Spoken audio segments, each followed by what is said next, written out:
एक माता पिता 4 से 5 बच्चों को पढ़ा लिखा कर बड़ा करते हैं, लेकिन ये बच्चे एक माता पिता को पाल नहीं पाते। अपने सारे सुख सुविधा को छोड़कर बच्चों को खुश करते हैं, लेकिन वही बच्चे अंतिम समय में अपने माता पिता को देखभाल नहीं कर पाते। दोस्तों, यह कहानी बेहद दर्द भरी है, जिसमें राजेश अपने माता पिता को जीवन के बुजुर्ग अवस्था में वृद्धा आश्रम जाने के लिए मजबूर कर देता है। भाग दौड़ की इस जिंदगी में लोग रिश्ते को बहुत आसानी से भूल रहे हैं। नमस्कार प्यारे साथियों, लाइव कहानी चैनल में आपका हार्दिक स्वागत है।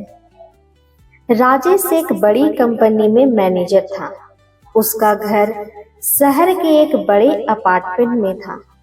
4 कमरे, बढ़िया फर्नीचर, एसी, टीवी और हर सुविधा। उसकी पत्नी थी सुमन और 2 बच्चे, नीलू और रोहित। घर में सब कुछ था, पर एक चीज धीरे धीरे कम हो रही थी, वो थी प्यार और ममता। राजेश के माँ बाबूजी गांव से आए थे। बाबूजी का नाम था हरि प्रसाद और माँ का नाम था जानकी। दोनों ने अपना सारा जीवन खेत में काम करके बच्चों को पढ़ाया लिखाया। राजेश को शहर भेजा, उसकी शादी करवाई, नौकरी लगवाई और फिर बुढ़ापे में वही बेटे के पास रहने आए थे। शुरू में तो सब कुछ ठीक चल रहा था, लेकिन जैसे जैसे समय बीतता गया, सुमन के चेहरे पर चिड़चिड़ापन आने लगा। वो कहने लगी, मम्मी जी हर वक्त रसोई में घुसी रहती है, पता नहीं क्या करती है। और तो और बाबूजी टीवी की आवाज तेज कर देते हैं, जिससे बच्चे को परेशानी होती है। ऐसे ताने रोज सुनने को मिलते।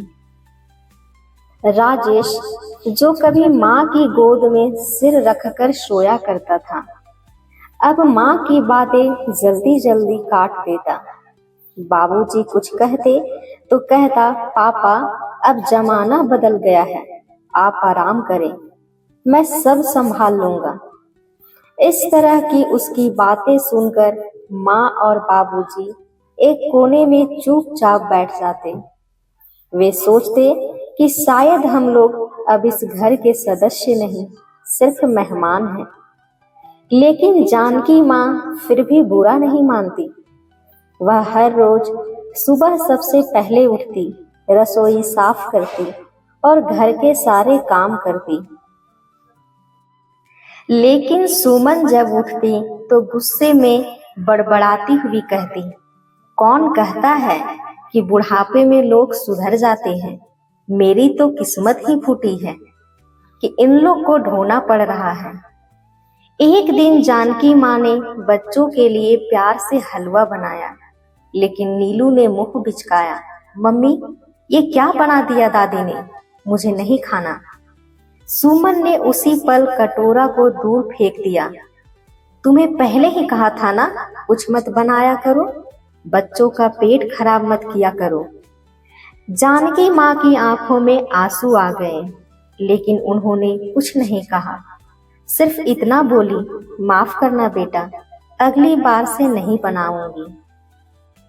हरि प्रसाद जी खेती करने वाले आदमी थे। जिस तरह से खेती करते वक्त फसल खराब हो जाने के बाद हार नहीं मानते थे, उसी तरह आज भी हार नहीं माने। लेकिन बेटे बहू के ताने से अब वो भी टूटने लगे थे। टीवी चलाते तो कोई ना कोई कहता, बाबूजी आवाज कम कीजिए, सर में दर्द हो रहा है। वे चुपचाप रिमोट रख देते और बालकनी में जाकर घंटों तक बैठे रहते। एक दिन उन्होंने राजेश से कहा, बेटा क्या हम गांव वापस जा सकते हैं? राजेश बोला, गांव में कौन है, अब यहाँ आराम है, डॉक्टर पास है, दवाई मिलती है। लेकिन वही आराम अब उनकी सम्मान को ठेस पहुंचा रही थी। वो सुकून, सम्मान जो उनको उनके गांव में मिलता था, आज उनको वो मिल ही नहीं रही थी। समय बीतता गया और एक रात जानकी माँ को तेज बुखार हुआ। सुमन बोली, अब आधी रात को डॉक्टर के पास कौन जाएगा। राजेश ने भी अपनी बीवी के बातों में आकर बोला, थोड़ा इंतजार कर लो, सुबह दिखा देंगे। जानकी माँ पूरी रात बुखार से तपती रही। बाबूजी उनके पास बैठे रोते रहे। सुबह डॉक्टर ने कहा, अगर समय पर लाते तो इतनी तकलीफ नहीं होती। उस दिन हरि प्रसाद जी ने अपने बेटे से कुछ नहीं कहा, बस एक निर्णय ले लिया कि अब हम लोग यहाँ नहीं रुकेंगे। कुछ दिन बाद हरि प्रसाद जी ने कहा, बेटा हम सोच रहे हैं कि किसी वृद्धा आश्रम में चले जाएं। वहाँ हमारे जैसे लोग होंगे, तुम्हारा घर भी शांत रहेगा और हमें भी चैन मिलेगा। उनकी यह बात सुनकर राजेश चौंक गया, लेकिन उसे क्या मतलब था, माँ बाबूजी रहे या जाए। उसने कोई विरोध नहीं किया। शायद उन लोगों से छुटकारा पाने में उसे भी अब यही रास्ता ठीक लगा। अगले हफ्ते बाबूजी और माँ वृद्धा आश्रम के लिए निकल गए। जानकी माँ के हाथ में सिर्फ एक थैला था, जिसमें कुछ साड़ियाँ, बाबूजी की चप्पलें और घर की एक पुरानी तस्वीर थी। गेट पर नीलू और रोहित खड़े थे, लेकिन नजरें झुकी थी। सुमन मुस्कुरा रही थी, जैसे कोई सिर से बोझ उतर गया हो।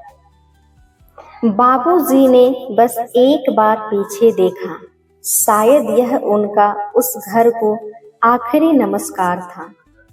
वो जिस वृद्धा आश्रम में जा रहे थे उसका नाम था स्नेह निकेतन। हरि प्रसाद जी और जानकी माँ जैसे ही वहां पहुंचे, गेट पर एक बोर्ड लगा था, यहाँ कोई पराया नहीं होता। वह लाइन पढ़ते ही जानकी माँ की आंखें भर आई। बाबूजी ने उनका हाथ थामा। जैसे ही उन्होंने गेट के पास पहुंचे, गेट पर स्वागत करने एक दादी सीमा अम्मा आई और बोली, आओ बहन, आओ भैया, हम सबका घर यही है। अगले दिन सूरज की हल्की धूप खिड़की से झांक रही थी। चिड़ियों की चहचहाहट से वृद्धा आश्रम गूंज रहा था। हरि प्रसाद जी ने आंखें खोली तो उन्हें बहुत दिनों बाद पहली बार इस जगह को घर जैसा महसूस किया। कॉमन हॉल में सब बुजुर्ग एक साथ चाय पी रहे थे। कोई अखबार पढ़ रहा था, कोई रेडियो सुन रहा था। सीमा अम्मा बोली, यहाँ रोने का समय नहीं बहन, यहाँ तो अब हंसी बांटनी है। हर किसी की अपनी अपनी कहानी थी, जिनमें से एक थे मोहन काका, जिनके बेटे ने घर से निकाल दिया। सरस्वती बाई, जो अकेली थी, कोई संतान नहीं। दीनानाथ जी, जिनकी पत्नी की मृत्यु हो गई और बेटे विदेश चले गए। हर चेहरा कुछ खो चुका था, लेकिन अब सब एक दूसरे का सहारा बन चुके थे। एक दिन वृद्धा आश्रम के बाहर खेलती एक छोटी बच्ची आई। उसका नाम था गुड़िया। उसकी उम्र सिर्फ 6 साल की थी और वह पास की बस्ती में रहती थी। उसकी माँ कपड़े धोने का काम करती थी। गुड़िया ने जानकी माँ से पूछा, दादी आप अकेली रहती हो, आपको डर नहीं लगता? जानकी माँ मुस्कुरा दी, नहीं गुड़िया, जब तू हंसती है ना तो डर भाग जाता है। अब हर रोज गुड़िया वृद्धा आश्रम आती, कभी फूल तोड़ लाती, कभी कोई चॉकलेट और कभी तो वह जानकी माँ की गोद में बैठ जाती और कहती, दादी आज कहानी सुनाओ ना। और जानकी माँ प्यार से हर दिन उसको कहानी सुनाने लगी थी। यह सब उनको बहुत अच्छा लगने लगा था। हरि प्रसाद जी को भी वह नानू कहने लगी थी। गुड़िया की बातें सुन सुनकर पूरा वृद्धा आश्रम में हंसी गूंजने लगी थी।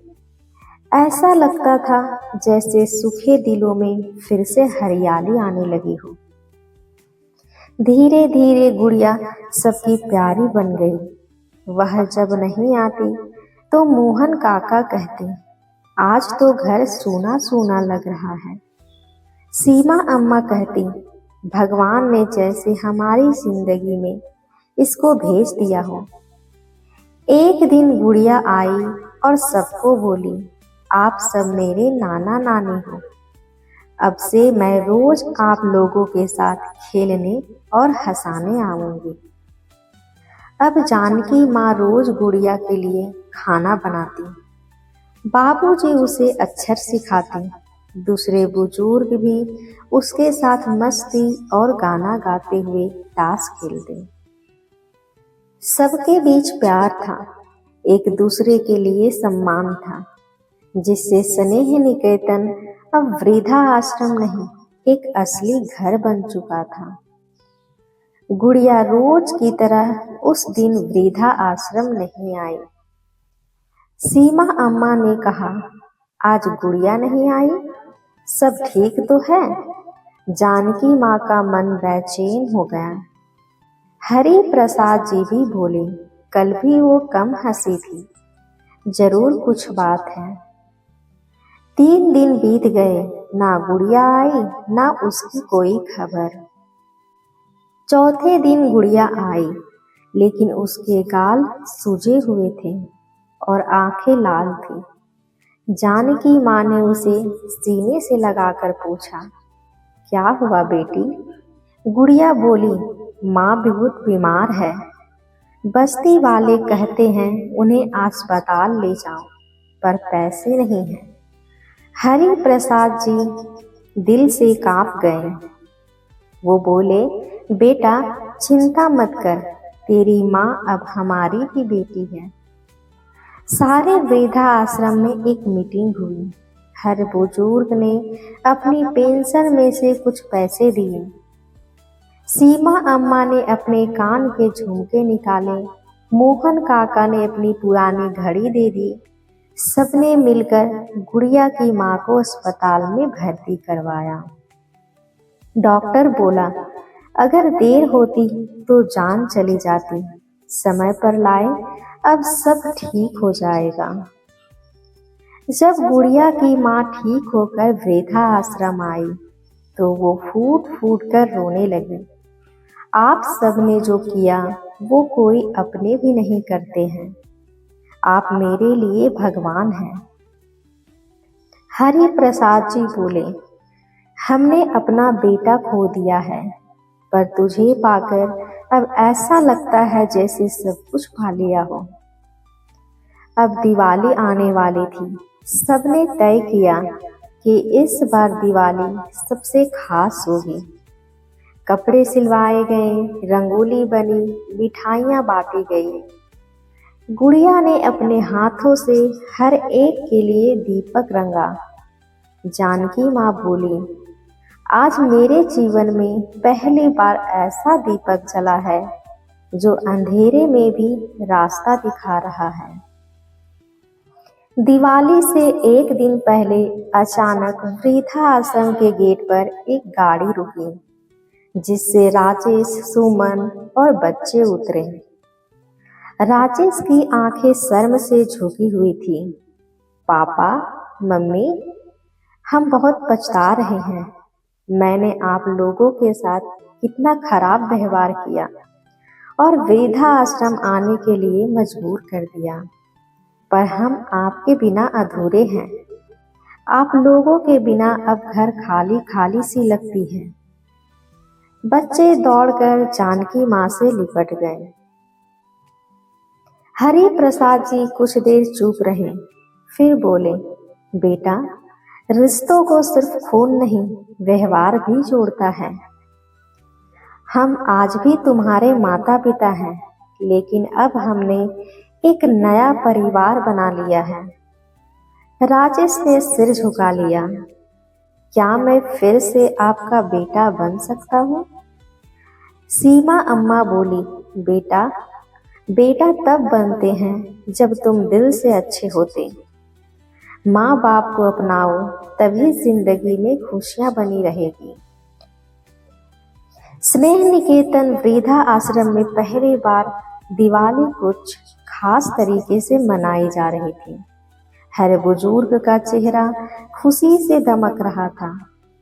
सीमा अम्मा ने रंगोली बनाई, मोहन काका ने बच्चों के लिए पटाखे खरीदे, जानकी माँ ने अपने हाथों से सबके लिए लड्डू बनाए, गुड़िया ने हर कमरे में दीपक सजाया और सबको खुद अपने हाथों से एक दिया दिया।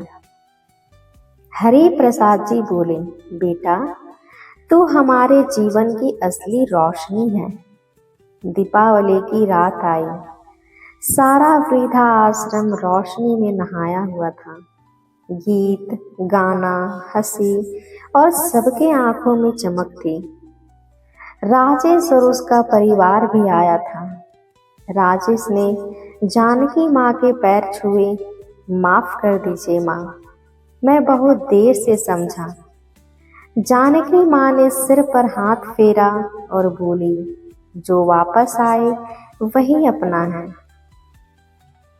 दिवाली के बाद गुड़िया एक दिन बोली, दादी मैं बड़ी होकर डॉक्टर बनूंगी, ताकि मेरी जैसे गरीबों की माँ कभी इलाज के लिए ना रोए। हरि प्रसाद जी की आंखें भर आई। बेटी तेरा सपना अब हमारा सपना है। तू पढ़ेगी और खूब आगे बढ़ेगी। वृद्धा आश्रम के सभी बुजुर्गों ने फैसला किया, हर महीने अपनी पेंशन से थोड़ा थोड़ा गुड़िया की पढ़ाई के लिए जमा करेंगे। कुछ दिन बाद जानकी माँ ने सबको इकट्ठा किया। उन्होंने कहा, अब मैं एक निर्णय लेना चाहती हूँ। सब चौंक गए। उन्होंने राजेश की ओर देखा और बोली, मैं अब वृद्धा आश्रम नहीं छोड़ना चाहती। बेटा तुमने घर बुलाया, यह तुम्हारी महानता है, पर अब यहाँ मेरा नया परिवार है। गुड़िया, बाबूजी, अम्मा और सब। राजेश ने कुछ नहीं कहा, बस सिर झुका लिया। राजेश ने गुड़िया को गोद में उठाया और बोला, अब मैं भी यहाँ आता रहूंगा माँ, आपसे, नानू से और सबसे मिलने।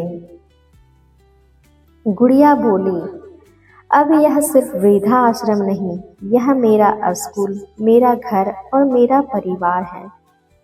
दिवाली के अगले दिन जानकी माँ ने राजेश को एक चिट्ठी दी। बेटा घर बड़ा हो या छोटा, अगर उसमें रिश्तों की रोशनी हो तो वह मंदिर बन जाता है। हमें भगवान से नहीं, अपनों से दूर जाने का दुख होता है। कभी माँ बाप को बोझ मत समझो, क्योंकि वही तुम्हें जीवन का रास्ता दिखाते हैं। यह सब सुनकर राजेश की आंखों से आंसू बहने लगे। गुड़िया अब चौथी कक्षा में पहुंच चुकी थी। हरि प्रसाद जी रोज सुबह गिनती, पहाड़ा, कविता और कहानियां पढ़ाते। जानकी माँ उसके यूनिफॉर्म को प्यार से प्रेस करती थी। टिफिन में उसकी पसंद का पराठा रखती थी। गुड़िया ने अपनी पहली परीक्षा में पहला स्थान पाया। इस खुशी पर वृद्धा आश्रम में ढोल बजा, मिठाई बटी और मोहन काका बोले, अब हमारी गुड़िया डॉक्टर गुड़िया बनने की राह पर है। वृद्धा आश्रम में अब नए बुजुर्ग आने लगे। फातिमा अम्मी, जिनका बेटा विदेश में बस गया था, रघुवीर बाबू जो अकेलेपन से थक गए थे, और श्यामा दाई जिन्हें बहू ने घर से निकाल दिया था। सभी ने आते ही कहा, यहाँ सन्नाटा नहीं, यहाँ तो जिंदगी है, हंसी, अपनापन और गुड़िया। एक दिन स्कूल में परिवार और सेवा पर भाषण प्रतियोगिता थी। गुड़िया मंच पर गई और बोली, मेरा परिवार वह है जिन्होंने मुझे पढ़ाया, खिलाया और मुझसे बिना कुछ मांगे प्यार किया। मेरे दादा दादी कोई अमीर नहीं, लेकिन उनके पास दिल का खजाना है। मैं डॉक्टर बनकर सबकी सेवा करूंगी, जैसे उन्होंने मेरी सेवा की है। एक पत्रकार ने यह भाषण सुना और अगले दिन अखबार में छापा, एक बच्ची और उसका अनोखा वृद्धा आश्रम। उस फोटो में जानकी माँ, बाबूजी, सीमा अम्मा और गुड़िया साथ मुस्कुरा रहे थे। पूरा शहर यह खबर पढ़कर भावुक हो गया। कुछ दिन बाद जिला अधिकारी और नगर निगम की टीम वृद्धा आश्रम पहुंची। उन्होंने वहां की सफाई, अनुशासन, बुजुर्गों की खुशी और बच्चों के साथ मेल जोल देखकर कहा, यह सिर्फ वृद्धा आश्रम नहीं, यह समाज की असली पाठशाला है। वृद्धा आश्रम को सर्वश्रेष्ठ सेवा संस्था का पुरस्कार मिला।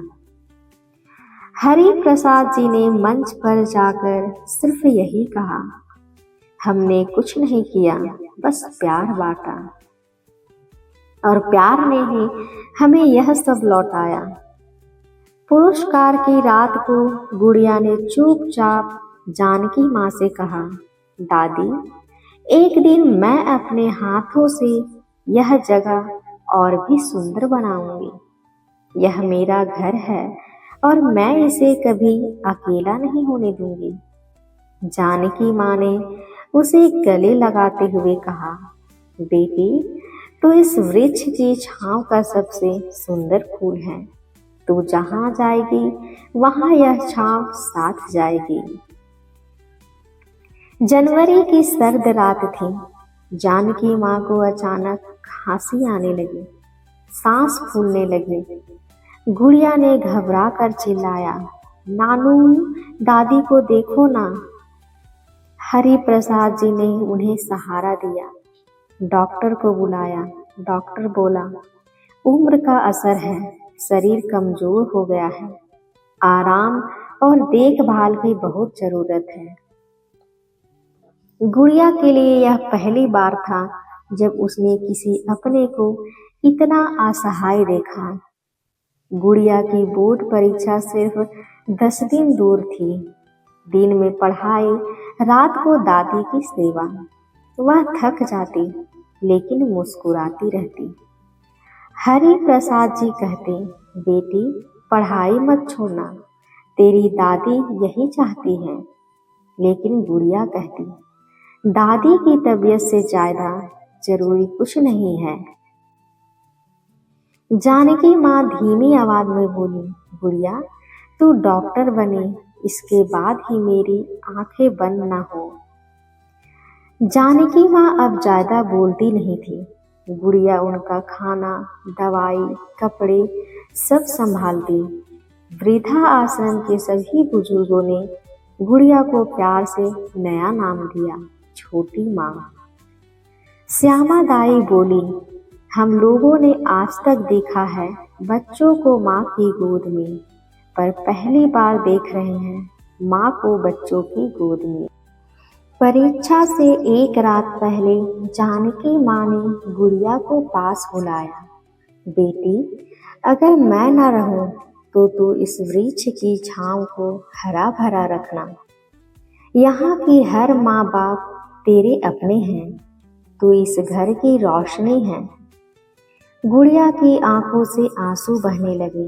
नहीं दादी, आप नहीं जाएंगी, आप मेरा रिजल्ट देखोगी, मेरी डिग्री थामोगी। परीक्षा का पहला दिन आया। गुड़िया ने जानकी माँ के माथे पर हाथ रखा। बुखार थोड़ा कम था। हरि प्रसाद जी बोले, बेटा, हिम्मत रख, तेरी माँ की दुआ तेरे साथ है। गुड़िया स्कूल गई।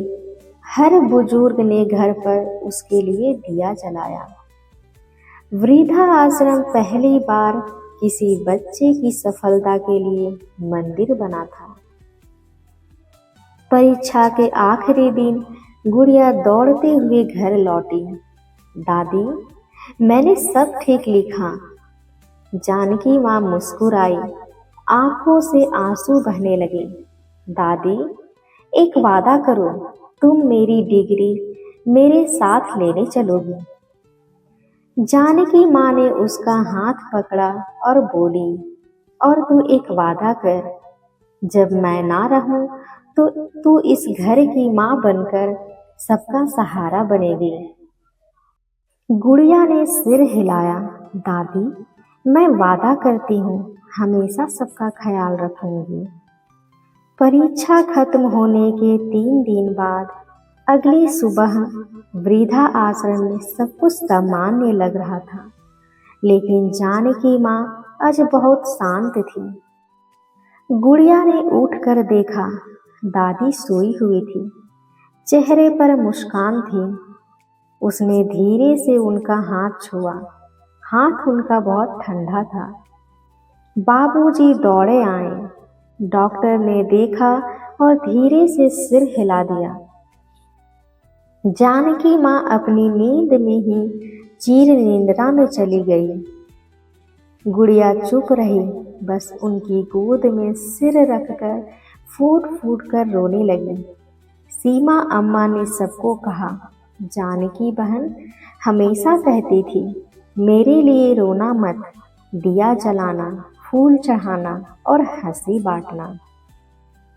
उस रात पूरे वृद्धा आश्रम में एक भी आंसू नहीं था। हर कमरे में दीपक जलाए गए और एक एक बुजुर्ग ने जानकी माँ को याद करते हुए कहा, वो माँ नहीं थी, वो छांव थी। अगले दिन गुड़िया जानकी माँ की पसंदीदा साड़ी लेकर आई, जिसमें माँ को दफनाया गया। बाबूजी ने कहा, बेटी, अब तू ही इस घर की रोशनी है।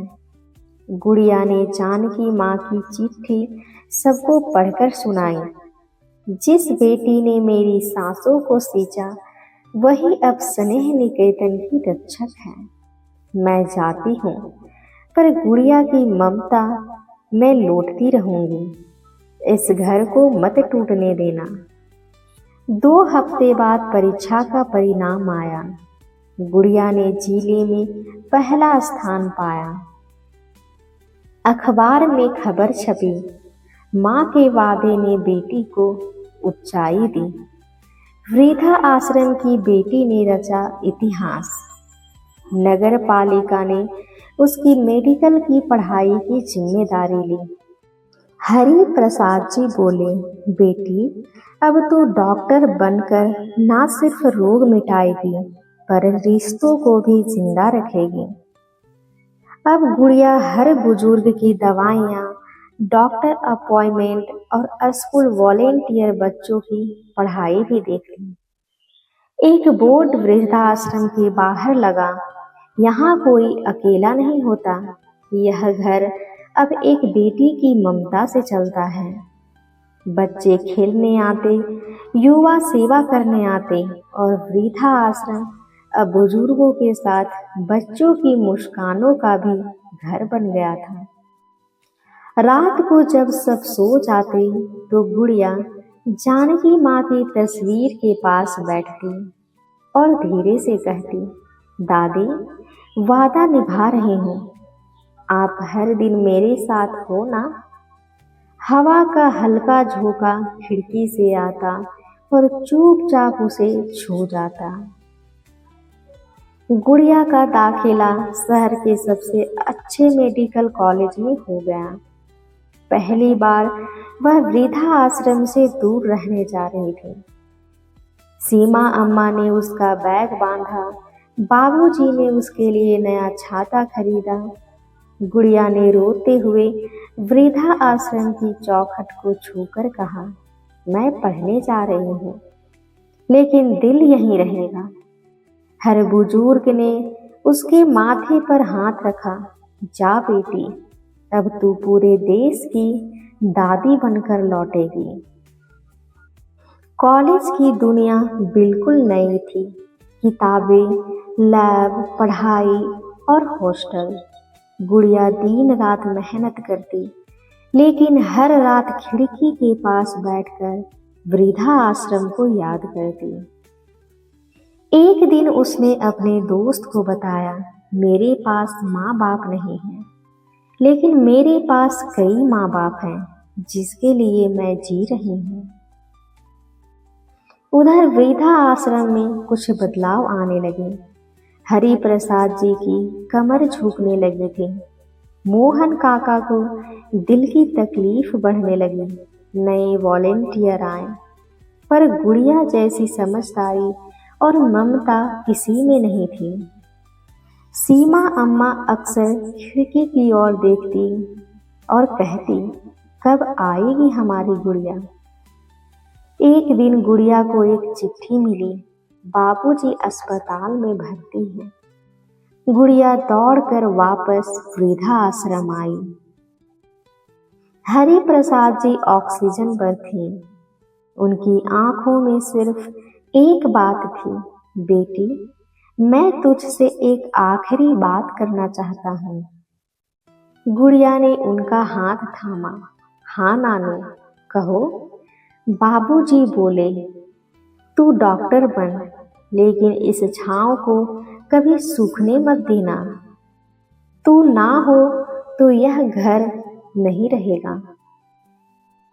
गुड़िया अब दो राहों पर थी। एक और था डॉक्टर बनने का सपना, दूसरी ओर वृद्धा आश्रम की मां बनने की जिम्मेदारी। कॉलेज का आखिरी साल था। परीक्षा और इंटर्नशिप का समय था। लेकिन वृद्धा आश्रम में हर दिन कोई बुजुर्ग बीमार हो रहा था। नया स्टाफ ठीक से काम नहीं करता था। वह सोचने लगी, अगर मैं डॉक्टर बन भी गई और मेरा घर उजड़ गया तो क्या फायदा। गुड़िया ने डॉक्टर से कहा, मैं आज से अपनी इंटर्नशिप यहीं करूंगी, वृद्धा आश्रम में। यहीं के मरीज, यहीं के इलाज और यहीं की सेवा, यही मेरा अस्पताल है। कॉलेज ने भी उसकी बात मान ली। हर बुजुर्ग की आंखें भर आई। बाबूजी की आवाज फिर से गूंज उठी, मेरी बेटी अब डॉक्टर भी है और माँ भी। गुड़िया ने मेडिकल की पढ़ाई पूरी की और कॉलेज से डॉक्टर की डिग्री ली, लेकिन वह किसी बड़े अस्पताल में नहीं गई। उसने वृद्धा आश्रम के एक कोने में छोटा सा क्लिनिक खोला, जानकी सेवा कक्ष। दीवार पर जानकी माँ की तस्वीर और नीचे लिखा था, यहाँ ममता और प्यार के साथ इलाज मिलती है। हर दिन गुड़िया बुजुर्गों की नब्ज देखती, दवाई देती, पर साथ में प्यार भी देती। हरि प्रसाद जी के साथ बैठकर गुड़िया ने एक सपना बनाया, वृद्धा आश्रम में ही एक ऐसा केंद्र बने जहां बुजुर्गों का मुफ्त इलाज हो, बच्चों को संस्कार और शिक्षा मिले और जवानों को सेवा करने का मौका मिले। इस योजना को नाम मिला गुड़िया सेवा केंद्र। गांव शहर से लोग जुड़ने लगे। डॉक्टर, शिक्षक, वॉलेंटियर सबने मदद देना शुरू किया। अब स्नेह निकेतन सिर्फ वृद्धा आश्रम नहीं था, यहाँ बुजुर्गों के लिए योग क्लास होती थी, बच्चों के लिए लाइब्रेरी खुली थी और हफ्ते में 2 दिन मुफ्त चिकित्सा शिविर लगता था। सीमा अम्मा बोली, जिस घर को समाज ने अंत कहा, वहां से नई शुरुआत हो रही है। गुड़िया के काम की चर्चा अब दूर दूर तक होने लगी। टीवी चैनल आए, इंटरव्यू के लिए गए। अखबारों ने लिखा, एक बच्ची जिस वृद्धा आश्रम में खेला था, वहीं से अब समाज को जीना सिखा रही है। राज्य सरकार ने उसे सेवाश्री सम्मान देने की घोषणा की, लेकिन गुड़िया ने मंच पर जाकर बस यही कहा, यह सम्मान मेरा नहीं, मेरी जानकी माँ का है। उन्होंने मुझे ममता दी, मैंने उसे सेवा में बदल दिया। गुड़िया ने गांव और शहरों में स्कूल जाकर बच्चों से कहा, बुजुर्ग कोई बोझ नहीं होते, वे जड़ें हैं और जड़ों के बिना पेड़ सूख जाता है। अगर हम माँ बाप को छोड़ेंगे तो कल हमें भी कोई नहीं अपनाएगा। बच्चों ने शपथ ली, हम अपने बुजुर्गों को छोड़ेंगे नहीं, उन्हें सम्मान देंगे। हरि प्रसाद जी अब बहुत बूढ़े हो चुके थे, पर उनकी आंखों में अब भी संतोष था। एक शाम उन्होंने गुड़िया से कहा, बेटी, तेरे माँ बाप को तुझे जन्म दिया, पर तूने हम सबको फिर से जीना सिखाया। गुड़िया उनके पैर छूते हुए बोली, नानू, अब जब आप मुस्कुराते हो ना तो मुझे लगता है जानकी माँ यहीं कहीं है और कह रही है, शाबाश बेटी। एक सुबह हरि प्रसाद जी चुपचाप बगीचे की कुर्सी पर बैठे थे। आंखें बंद थी, हाथों में जानकी माँ की तस्वीर और होठों पर हल्की मुस्कान। गुड़िया दौड़ती हुई आई, नानू देखो, आज सेवा केंद्र में 10 नए बच्चे आए हैं। पर बाबूजी अब कुछ नहीं बोले। गुड़िया ने जब उनके हाथ पकड़े तो समझ गई, बाबूजी अब इस दुनिया में नहीं हैं। उसने उनकी गोद में सिर रखकर, नानू, अब आप दादी के पास चले गए, पर मैं वादा करती हूँ यह छांव कभी सूखने नहीं दूंगी। बाबूजी का अंतिम संस्कार वृद्धा आश्रम के बगीचे में किया गया, जहाँ जानकी माँ की समाधि थी। उनकी समाधि के पास एक बोर्ड लगाया गया, जहाँ माँ और बाबूजी की ममता हमेशा जीवित है। वो जगह हमेशा खुशहाली से भरी रहेगी। हर बुजुर्ग, हर बच्चा, हर सेवक मौन था, लेकिन आंखों में गर्व था। समय बीता, गुड़िया अब एक जानी मानी समाज सेविका बन चुकी थी, पर उसने कोई पद नहीं लिया। उसने कहा, मैं सिर्फ एक बेटी हूँ जो अपनी दादी और नानू का सपना जी रही है। अब वृक्ष की छांव एक संस्था बन चुकी थी। एक दिन एक पुराने संदूक से एक चिट्ठी मिली, जानकी माँ की लिखी हुई। गुड़िया, अगर तू यह पढ़ रही है तो मैं जानती हूँ तूने अपना वादा निभाया। बेटी, जब तू थक जाए तो बस उस पेड़ के नीचे बैठ जाना जहाँ मैंने तुझे पहली बार गोद में लिया था। तू देखेगी मेरी छाँव अब भी तुझ पर है। तुम्हारी माँ जानकी। गुड़िया वह चिट्ठी लेकर उस पेड़ के नीचे गई और बैठी और आंखें बंद कर ली। हवा के झोंके में दादी की गोद फिर महसूस हुई। आज वृक्ष की छांव कोई इमारत नहीं, वह एक सोच बन चुकी थी। जहाँ माँ बाप को सम्मान मिलता है, बेटियां बेटों से बढ़कर बनती है और ममता अमर होती है। हर साल जानकी माँ और बाबूजी की पुण्यतिथि पर सैकड़ों लोग आते और उन्हें नमन करते और बच्चे गाते हैं, जहाँ ममता की छाँव हो वही असली घर होता है।